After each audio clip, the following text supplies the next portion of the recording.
don't mean to sound ungrateful, but we've no time for talk. Tolman was out here with me, and now Piety has him. They're headed for the crematorium. I've no chance against Piety and your blackguards, but you're another matter entirely. Please, you found it in your heart to rescue me. Tolman is just as worthy of your generosity.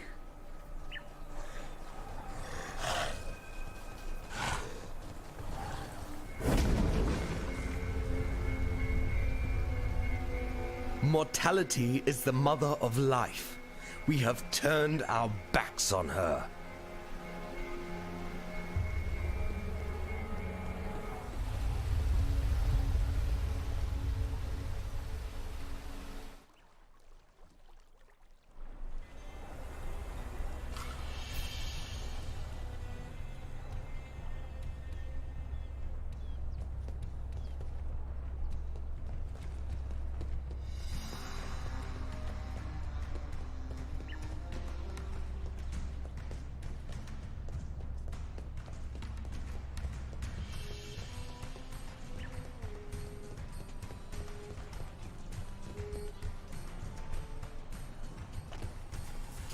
Now you're a familiar face. A face that cost me a good deal of coin back in the arenas of Theopolis.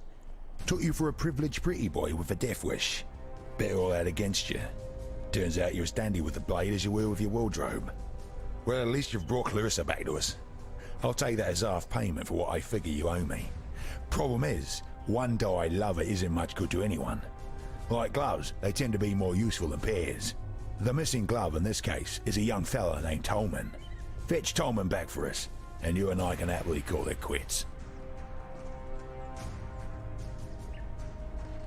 Bring me back something nice, huh?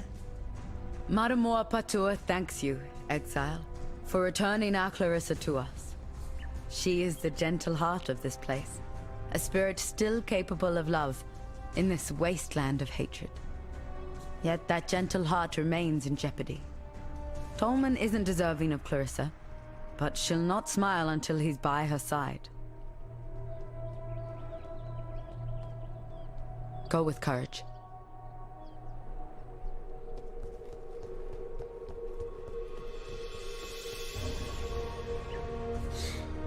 Keep your distance, Exile. The name's Grigor, and when you've had your eyes fill of my twisted visage, how about you turn those fine jellies of yours eastward? Yes, you've brought Clarissa home to us, and once again I see she pesters me with pity. There's only so much broth, so many bouquets that a man can take. For a criminal, Clarissa has a strangely soft center. Still, I'd rather not see that heart of hers harden. See if you can find that lost boy mate of hers.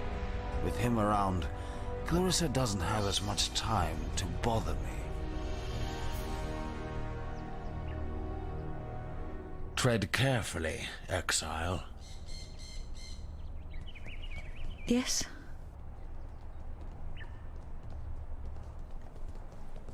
You're alone. So Tolman's... You didn't go to the crematorium? No, of course you didn't. This isn't your fight. I'm sorry. It was wrong of me to put that on you. To ask you to risk your life for someone you don't even know. Don't worry. I'll work something out. I always do. See you.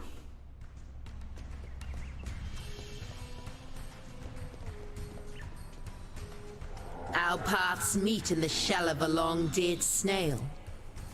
An empire slow to see where its path was taking it. Built on the husk of another and destined to be buried time and time again.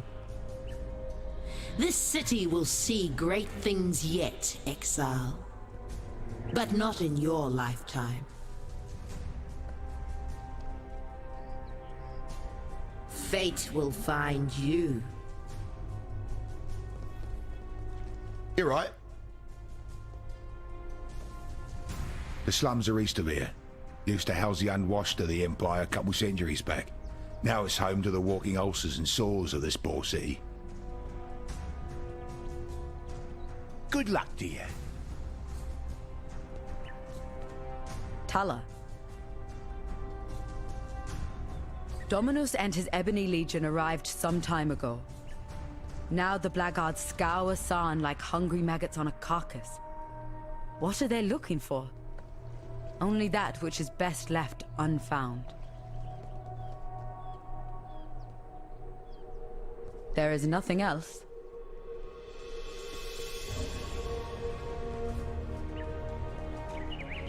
Yes, I've had better days. Death came to town. The roaring Ezomites wore red. The red of blood. The red of the fray. Death came to town. The crying Ezomites wore black. The black of disease. Black of dismay. Death came to town. The silent Ezomites wore grey. The grey of twilight. The grey of decay. Only the Isles of Scoth were spared. Once a backwater of my proud civilization, now all that remains of the Ezomites.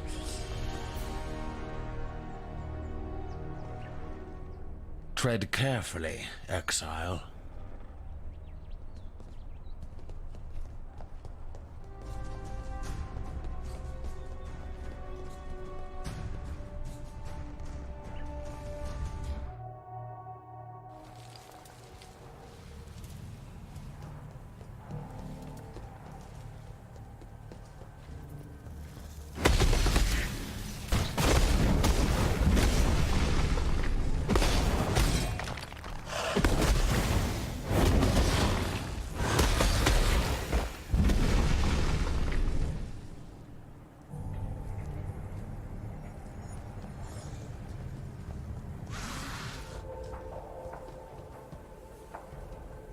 The Monkey King has built his throne on your back.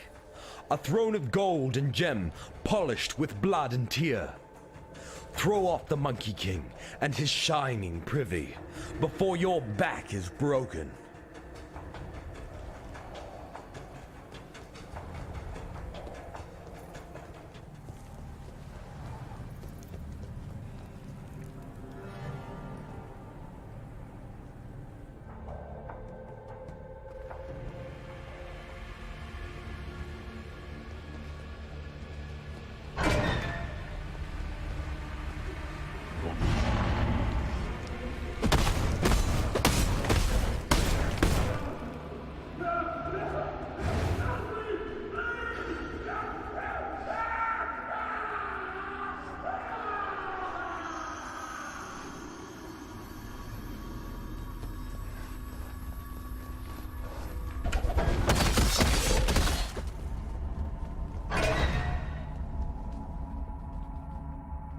On the night of 1,000 ribbons, our finest city burned.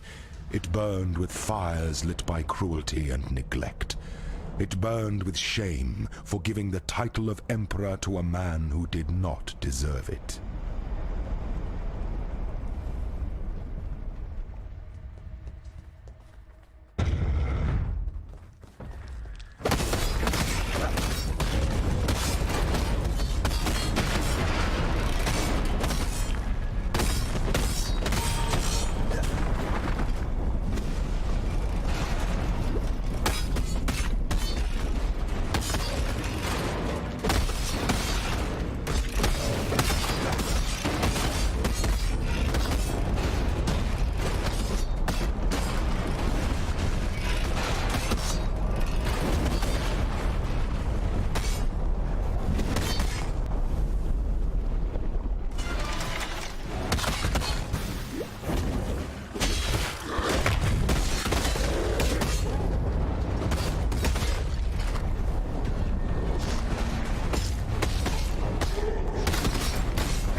That somber expression doesn't become those fetching features at all. Cheer up and dance with me. Don't be shy, Julian.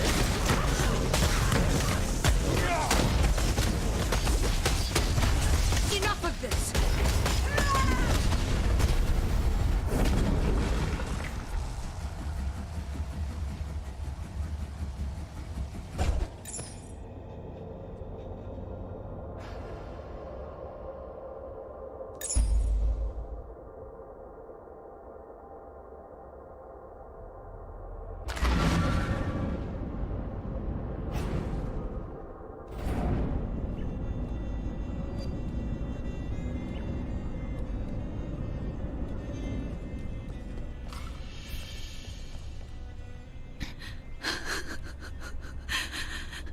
Poor Tolman. I made this bracelet for him when he first arrived here. Idiot said he'd never take it off. I called him a liar. He didn't, though. Not once. I need to give you something. I asked a lot of you out there in the slums. More than I should have. You tried. And that's all we exiles can ever hope to do.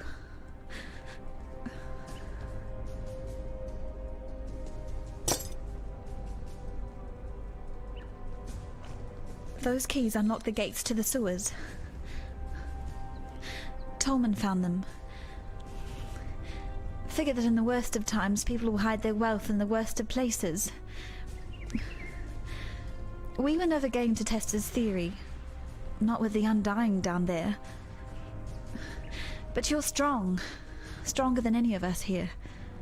I don't think you need to fear the dark.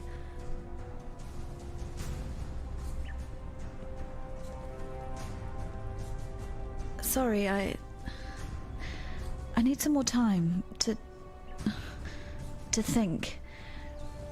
We'll talk soon, I promise. Bye.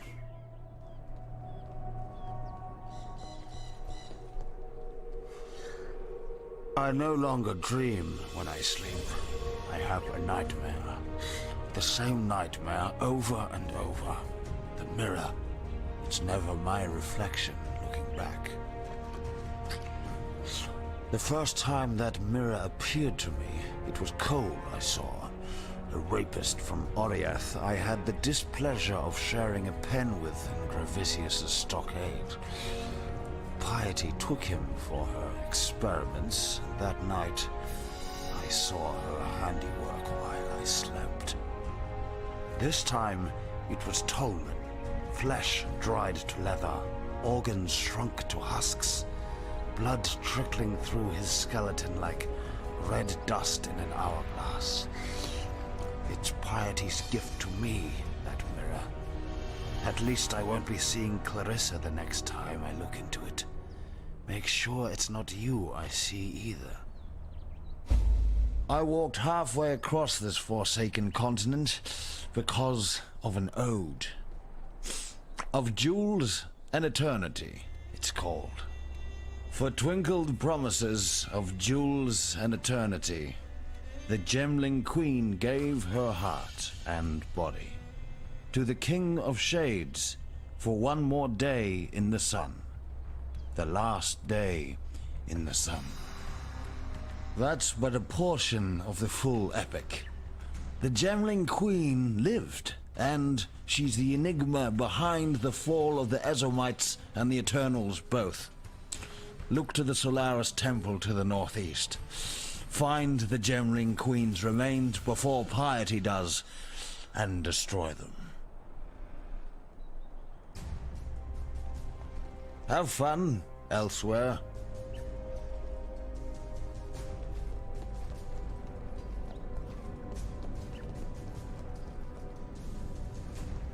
Tolman's dead then. Another victim of Piety's cruelty. Perhaps he escaped lightly. Look upon Grigor to see what life entails under Piety's influence. Let me offer you something. In recognition of all that you have done for us. We shall mourn Tolman's death, as we shall treasure Clarissa's life. General Gravicius demands absolute obedience from his blackguards, meaning he's surrounded himself with cowards and lackwits, unable to lift a finger without orders. If you're able, traverse the river and murder Gravicius in his own barracks.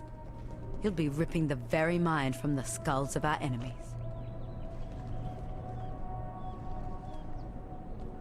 Grigor straddles two worlds. 1 foot planted on this soil, 1 in the dirt of spirit and shadow.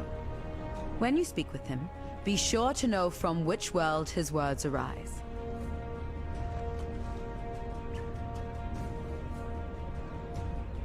It's an often told story among the Karui, how Vol of Thebris bent his knee to my ancestor, King Kalm, and promised freedom in return for war. While Vol raised his purity rebellion in the heart of the Empire, Kalm took Lord Lion Eye's head and the southern coast all the way to Siren's Cove. It was the greatest conquest the Karui have ever seen.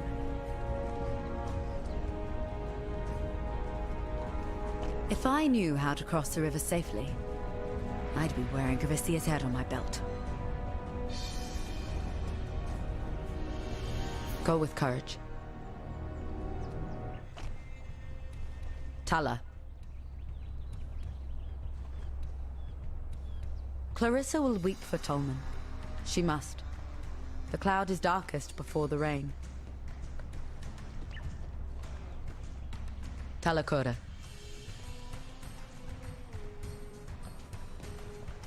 I'll miss the boy. He was always up for a laugh, whether it was at his expense or not. But I wouldn't miss that Clarissa more. Argan's the name, by the way. And it's my honour to welcome you to dirty old Sarn, the metropolis of opportunity. The opportunity to make something of yourself, or the opportunity to have a very messy death. Victaria was a poet what ended up leading a rebellion, right under the nose of Emperor Chittis. But here's what really interests me. Our wordsmith was quite the talented larcenist as well. Pulled off the heist of the century, in the name of the people, of course. 3 finely crafted platinum busts, commissioned by Chittis for his favourite trio of generals. Victario and his coppers hold up in the sewers. Now that you have Clarissa's keys, perhaps you'd be inclined to search out those heroic busts for me. I'm sure I can make it well worth your while.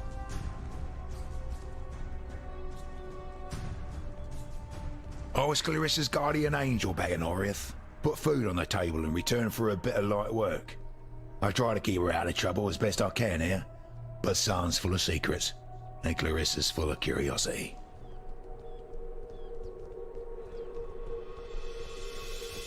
She's just so ample, is our Marimore. In my mind, you'll find no saucier specimen of womanhood. It's the tattoos and that fancy talk she does. Intoxicating. She's a cool one, though.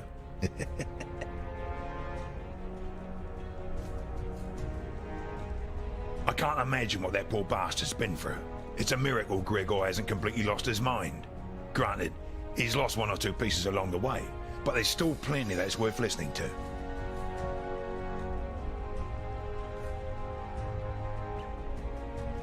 Gravicius is the mailed and bloodied right hand of Dominus. And I thought the Templar were meant to be spiritual men of deepest humanity. You notice the sarcasm in my tone, right? Had to smuggle a fellow out of Theopolis once. Got a bit too friendly with Gravicius's wife, he did. Every blackguard was out on the streets looking for him, so I had to think lateral-like. We took to the drains and didn't put our heads above the pavement until we sniffed the sea. A grubby bloody job it was, but worth it for the coin he paid. You want a piece of Gravicius? Sometimes the only way up is down.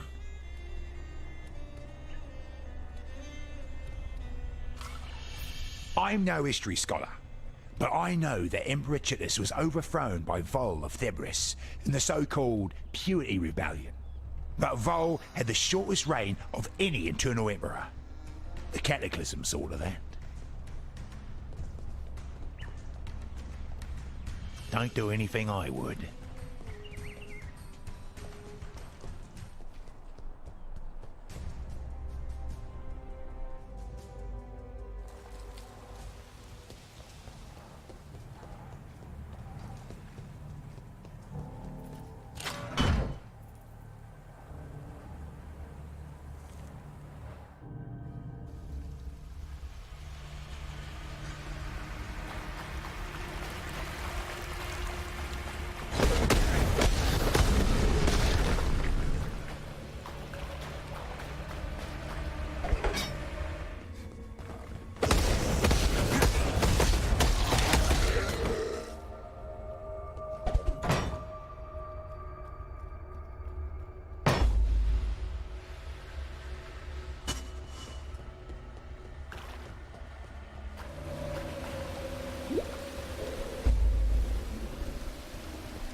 Beatles poet could hide the spoils from Chitters, but not from us, eh? I knew you was the exile for the job. I'm sure you've been more than compensated already from Victorio's stockpiles, but here's a little extra. Care of something I found under a dead man's bed. Why? Just because I like you. Good luck to you. Yes? Hagen is a man of many claims, and those claims seldom dance harmoniously together. A lie is a death sentence in Namakanui, so I was raised a daughter of truth. Hagen is a son of self-interest. He's no warrior, nor spirit singer. He's a korangi. I don't know the right word in Oriathan, but in Karui it means he who wins wars with false promises.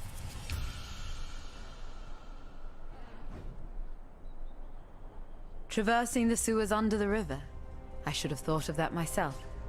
Yet, the more of a picture you paint of that undying concoction in the sewers, the less I want to see it.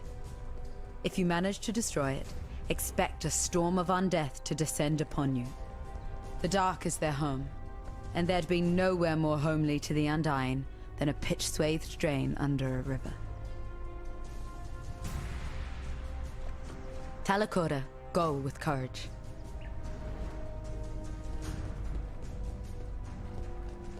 What is it? Maramoa. I've heard that the Karui have this philosophy. Makanui, the way of the warrior. I don't think you could get any more Makanui than her. She took it upon herself to look after me, before Tolman arrived. Saved my skin more than once. I'm fine with that. Beats being on her bad side.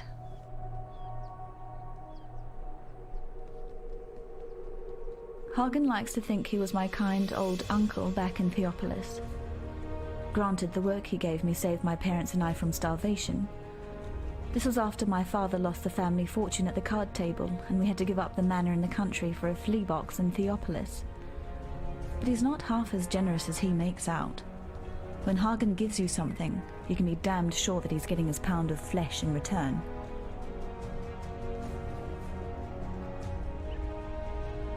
No one should have to go through what Grigor has. I help him as much as he'll let me, but he's a proud one, and so he should be. He's survived what has destroyed too many of us.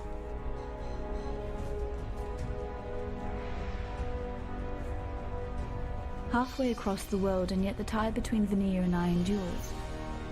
That was Piety's real name back in Theopolis, before her rise to greatness. Vanilla sold her thaumaturgy in the day, her body at night. Sought after, she was. Enough so to become one of my best buyers. But money never meant much to Vanilla. No, she was striving for something better, nobler. Used to tell me that life needn't be this hard. It's time you all realized that. I bet she fed Tolman the same bloody line.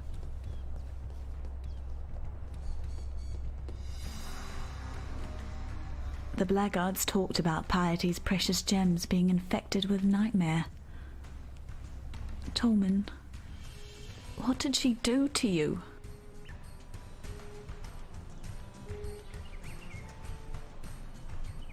Vanilla was arrested for consorting with the unholy and condemned to the pyre. This was before the banishments. Dominus shared a last supper with her, heard her confession. Most think Vanilla earned Dominus's patronage on her back. I don't. Vanilla gave Dominus her better life and got a new name in return. You can count on one thing. Piety's grand future won't include the likes of you, me, or Tolman.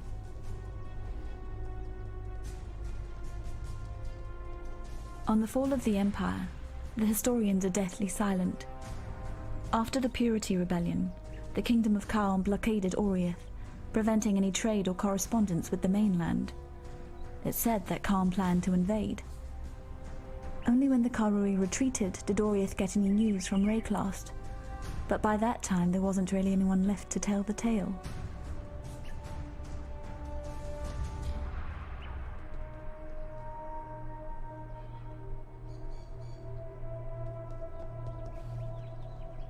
Titus thought that the gemling was the pinnacle of human progress. These glorious gems have brought us within spitting distance of godhood, he once said. The High Templar at the time, Vol of Febris, thought they were a perversion. He wanted the Empire made pure, cleansed of the stain of thaumaturgy. You look at San and tell me which one you think was right. And while you're out there, look out for monkeys. No, not those bloody monkeys from Frisia. These ones are painted on the walls. I think you'll find them enlightening.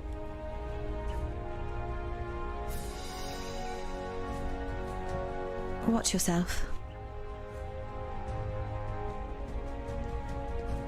Can I help you?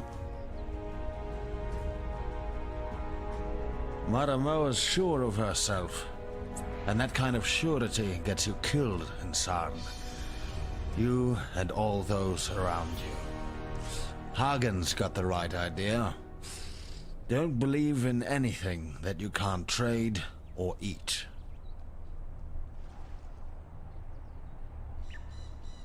I wouldn't rely on Hagen in a fight, and I wouldn't put too much faith in what he says. But he has one highly useful asset. His obsession with self-preservation. If Hagen deems you of use in keeping his fat self alive, he'll do almost anything for you.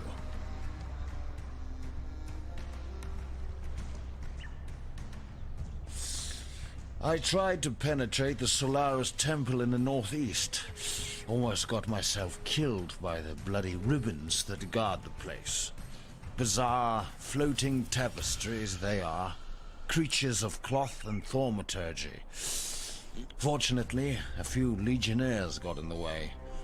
While the ribbons eviscerated them, I ran straight into Gravisius. He dragged me over the bridge to the Lunaris Temple in the west and put me in Piety's tender care. Didn't say a single word to me the whole time. I was nothing but a spoil of war to him.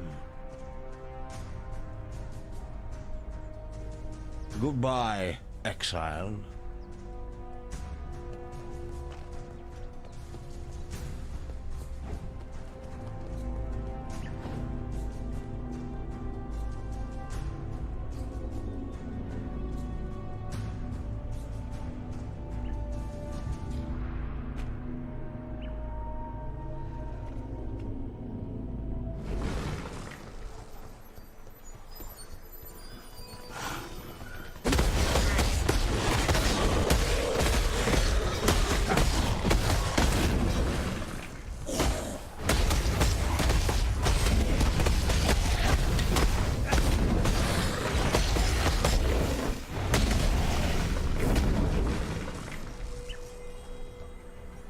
I write this now in hope that someone will remain. Someone may remember. The sun is an orb of blood. Twisted twilight shrouds my eyes. The air reeks of anguish. San has plunged into nightmare. The man who served me coffee now writhes on the floor. He rants of visions he alone can see as writhing red tentacles grow from his face, as if his eyes had been seeds waiting to sprout. He is quiet now, my waiter. No more cackling and screaming. Dead. Of my fellow patrons, only 2 live. The others have fallen. Their blood is everywhere. The survivors, gemlings both, their skin shrivels and grays to the hue of necrosis. Their gems flare with unholy luster, their eyes black as hatred. A gemling ghoul, it twisted off a corpse's head, gnaws at skull-like dog. My head now, visions clawing at me. Thinking burns. I see horror. Envy the mute corpses at my feet. Words flaming Flee me. All is madness.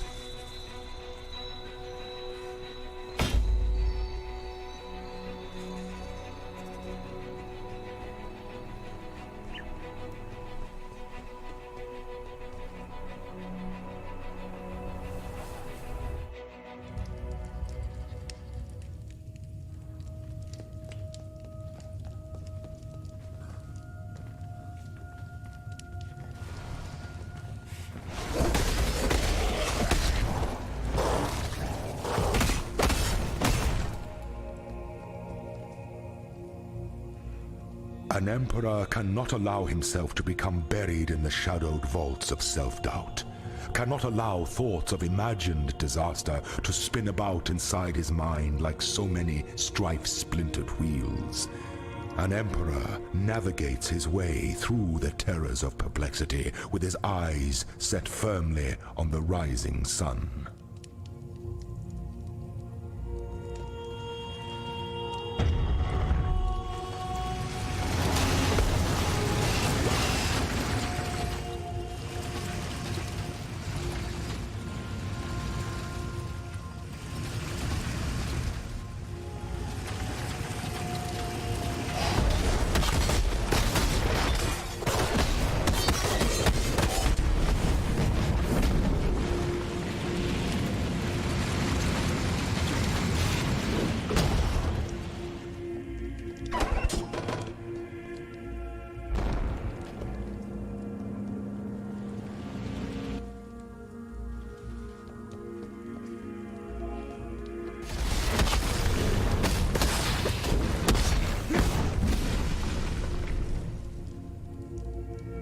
There is nothing eternal in this empire of ours, but the names of our day that shall be revered or reviled in the centuries to come.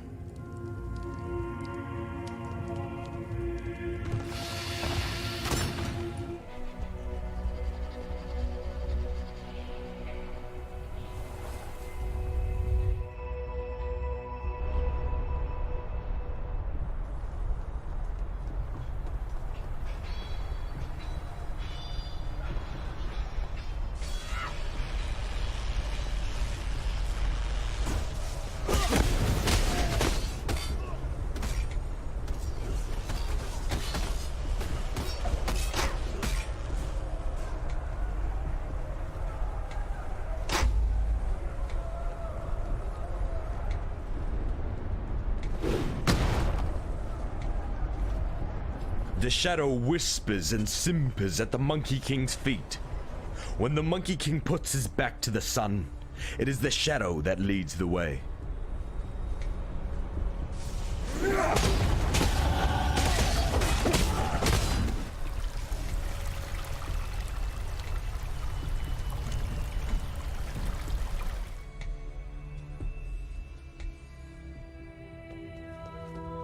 It seems there's glory in the old empire yet.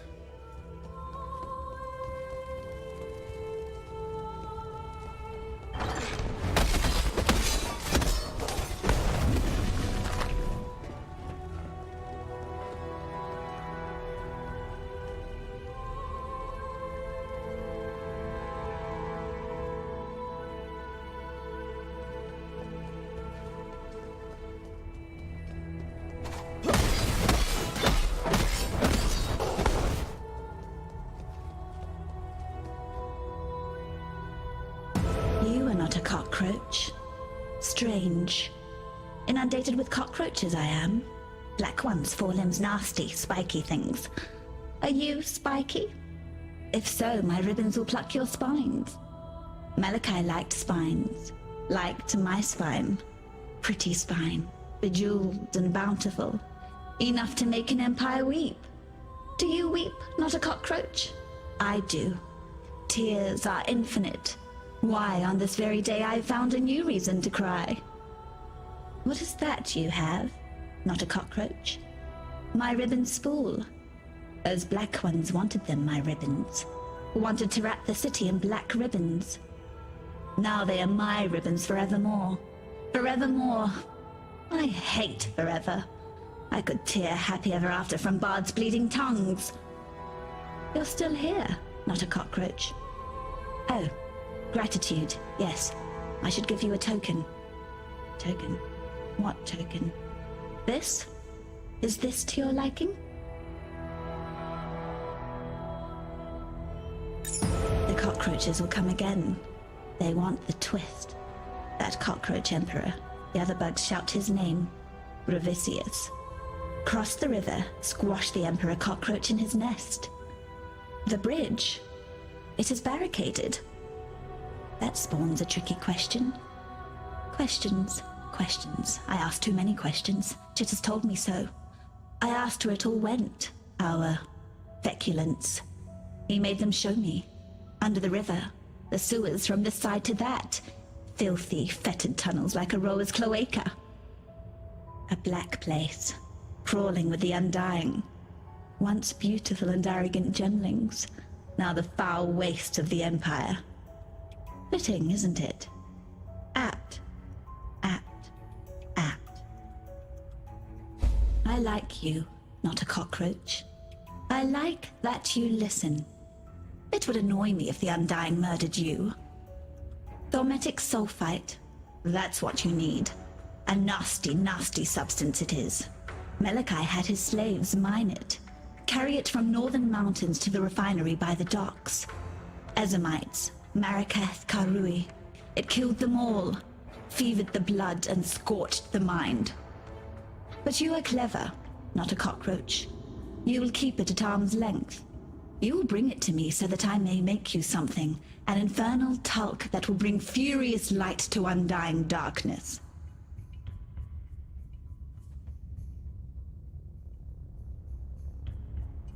I loved Malachi.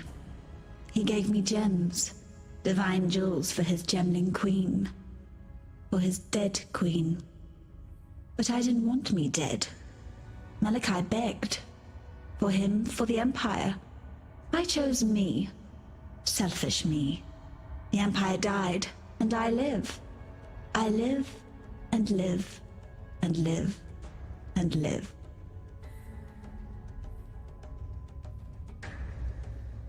I was the Emperor's favorite for a time.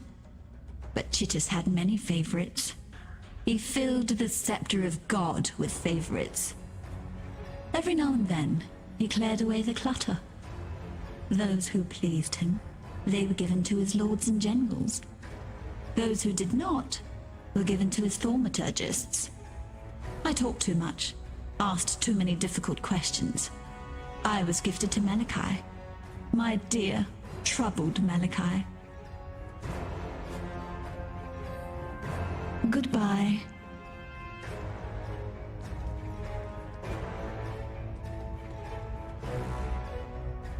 Pretty as porcelain, but her mouth spins like the potter's wheel.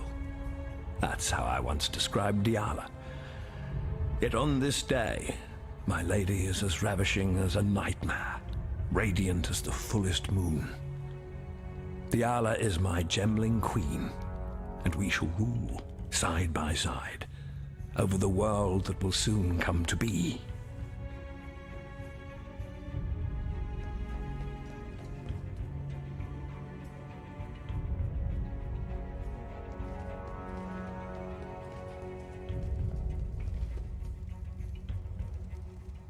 I awoke. Feverish and barely conscious, I set to drawing these maps through the sable hours. By morning, my fingers ached, my eyes burned, yet still I found no rest. The reverie commanded its rendering. The reverie device now stands completed.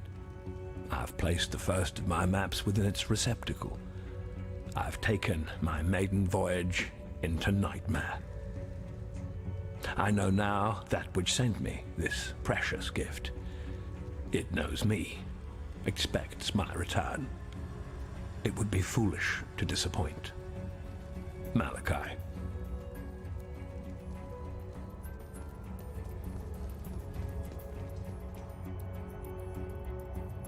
tear down the walls that imprison the mind. That is what the gems do. That is their true virtue. The moment my fingertips brushed the cool, silken plains of that first gem, I felt it. My skull ached as if its contents were growing, pressing against the bone, searching for a way to break free. That night, once the wine had dulled the pain enough to allow the onset of sleep, the dreams began. I have not been without them since, nor would I be. Every spark of thaumaturgy that I wield, every device that I forge, every creature that I transfigure, I owe to these lessons cloaked in nightmare. From whence do these precepts hail? Certainly not the mundane grey between my ears. I possess only one reference that bears faith, translated with unquestionable clarity by that idiot savant Isius Perandus, the beast. Duriani of the Vow knew the truth. Soon now, so shall I. Malachi.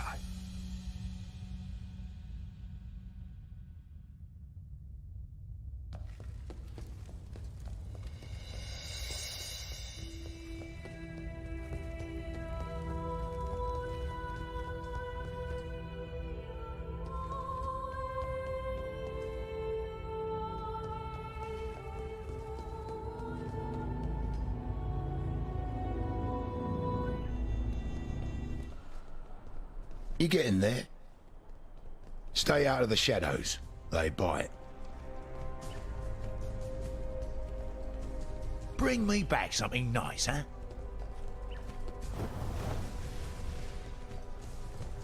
What is it? You find a high enough spot and you can see the Lunaris temple over the river, at the western edge of the city. Since the blackguards arrived, the clouds above that temple have been stained with the blackest of smoke. You can see it sometimes when the westerly blows. It stinks worse than death.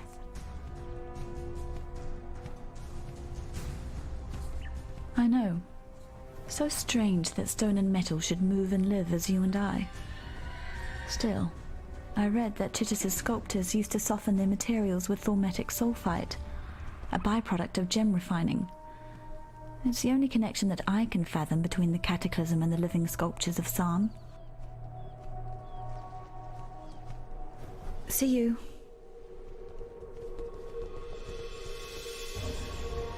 The Gemling Queen? She's...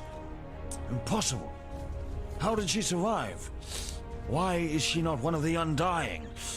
No, these questions can wait. There's a more pressing one. Is she safe from the Ebony Legion? You've been busy.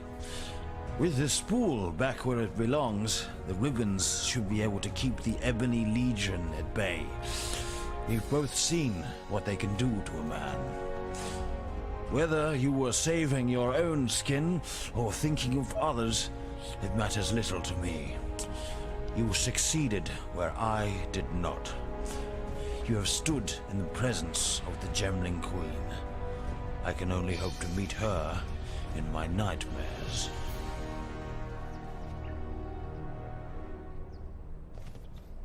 Piety's a genius, sculpting mere human clay into divine gemlings.